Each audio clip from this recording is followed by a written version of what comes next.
Back in 2019, you may remember that the Toronto Raptors won the NBA Finals. This championship run shocked many people, mostly because the Raptors have consistently been an underrated team, even though they were near the top of the Eastern Conference for many years before their title run.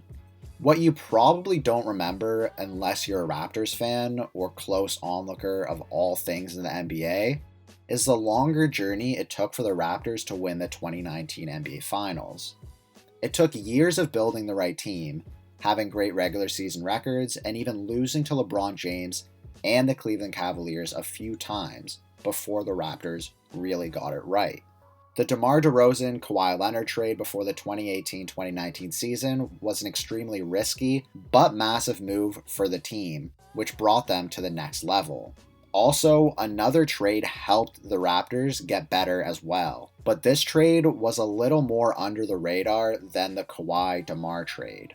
The Raptors had a record of 23 wins and 7 losses, which I think is pretty good, yet they decided to trade Jonas Valanciunas, DeLon Wright, CJ Miles, and a 2024 second-round pick in exchange for Memphis Grizzlies center Marc Gasol. This move even further solidified that the Raptors were going all in that season, making big moves in order to make as deep of a playoff run as possible. This move was also a bit shocking to some Raptors fans, because Jonas Valanciunas was with the Raptors franchise through its come-up to be such a great team. Valanciunas started with the Raptors in 2012 as a 20-year-old coming from the country of Lithuania. And over the next 6.5 years he was with the team, he started in all but 26 of the games he played in, which shows his importance to the team's success. As a consistent member of the Raptors that helped them improve their record from winning 34 to 48, then 49, and 56, to their franchise best 59-win season, Valanciunas was a vital part of their success. But then he got traded, and all that went out the door, as that's just the business of the NBA. Some people may be confused why Valanciunas would ever get a ring, since he literally wasn't playing with the Raptors when they won the chip. But the thing to keep in mind is that the NBA doesn't have guidelines for who receives a championship ring, as teams regularly just give rings to people who they think help the team enough to deserve one. It upset some people that Valanciunas didn't get a ring, especially because Drake got one and the Raptors superfan Nav Bhatia got one as well. When questioned about why Valanciunas didn't get a championship ring, Toronto Raptors GM said, "We did our homework. We talked to teams, and I don't remember, there was maybe one scenario where a team offered one. I think it was Anderson Varejao in Golden State, but I think it was a really unique circumstance. It's obviously not a feel-good thing, but I think that's the way the league is." So seeing from the Toronto Raptors GM perspective, we can tell that he thought it wasn't appropriate to give Jonas Valanciunas a ring, as only players that were actually on the team when they won the championship usually get one. The Raptors GM did mention Anderson Varejao and how he got a ring, so let's look at how that happened. In 2016, Varejao was playing with the Cavaliers, but he got traded 30 games into the season to the Portland Trail Blazers. The Trailblazers then released Varejao, and then Varejao ended up signing with the Golden State Warriors, who were of course the Cavaliers' main rival at the time.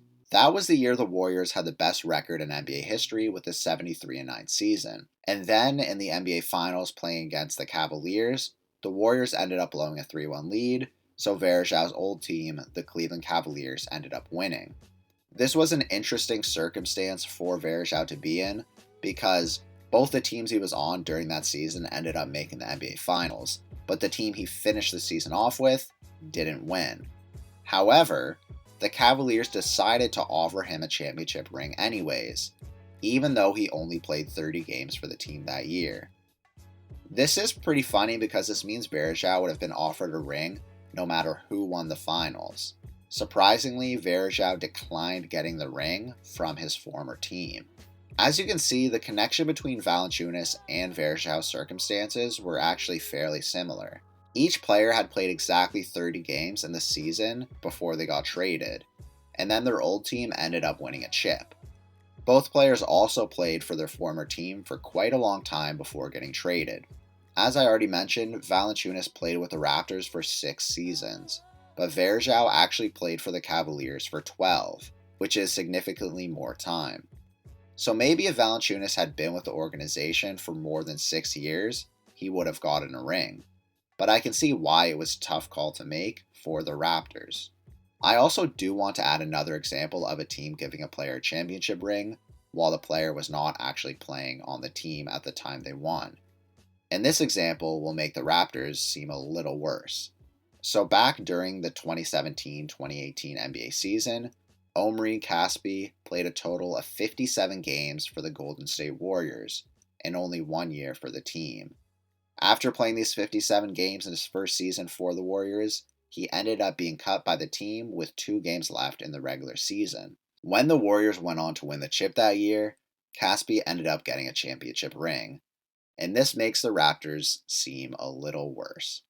Valanciunas was eventually asked by the media about how he felt that he didn't get a ring, to which Valanciunas responded, "It's their decision. They made a decision. It's okay, right?" Valanciunas from the outside seemed to be okay that he wasn't going to get a ring. However, it's hard to not think that he wasn't at least hoping to get one. And he actually had a good reason to think that he'd be getting a championship ring. Because during the offseason after winning the finals, Valanciunas said Kyle Lowry texted him asking him his ring size, to which Valanciunas seemed hopeful that he'd get a ring. For Valanciunas, who said it was hard to watch the Raptors playoff run because he wanted to be with the team, it probably made him very happy to receive that text from Raptors star Kyle Lowry that he might be getting a ring. And then it must have hurt him even more when he found out that he wouldn't end up getting the ring.